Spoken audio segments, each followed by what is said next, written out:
Welcome back to another class with me, Ming, and today we talk about the concept of parallel and perpendicular lines.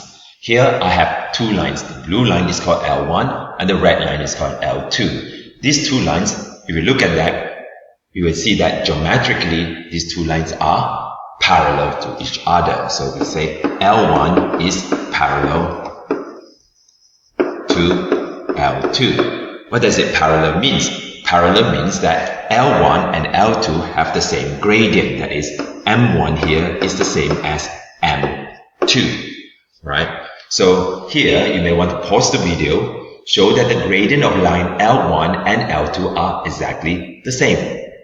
Welcome back. So to show that these are exactly the same is actually very easy. You can see that here, the rise here is actually a drop, -2, and the run here is 4. So for M1, we know that this is -2 over 4, which is -half.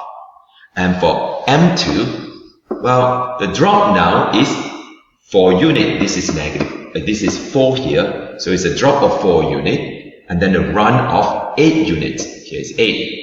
So this is equal to -4 over 8, which is also -half. So M1 and M2 have the same gradient. Therefore, they are parallel to each other. So let's try out this question yourself. Okay, welcome back. So we're going to look at L1 passes through this point. Find the gradient of L1 in terms of A. So that's easy. So M is equal to, so we're going to call this X1, Y1, and this is X2, Y2, for example. And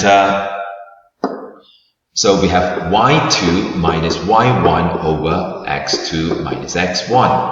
Y2 in this case is 7 minus 3 over X2 is A minus 2. Therefore, I have 4 minus A minus 2. So that's the gradient. And that is the first part of the question. Question number 1.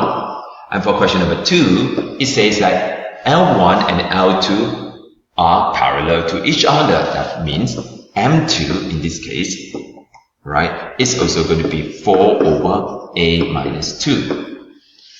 Now, find the gradient of line L2 in terms of A. That's it. M1 is equal to M2. I'm done. So next, we now look at the concept of perpendicular. So here I have a red line, L1, and the green one is L2. Right?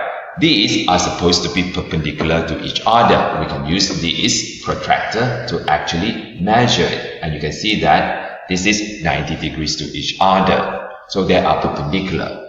So L1 and L2 are perpendicular. Now you want to pause the video and actually confirm that M1 and M2 multiplied by M2 is actually equal to -1. Alright, welcome back. So how do we do this? Well, this is relatively simple. So this point here, alright, so this is 3, and we will find, another point here. Here is 4. So you can see that the run here is only 1 unit. And the rise here, you can see that this is 0 to 2, that is 2 units. So for this M2, rise over run is 2 over 1, M2 is 2.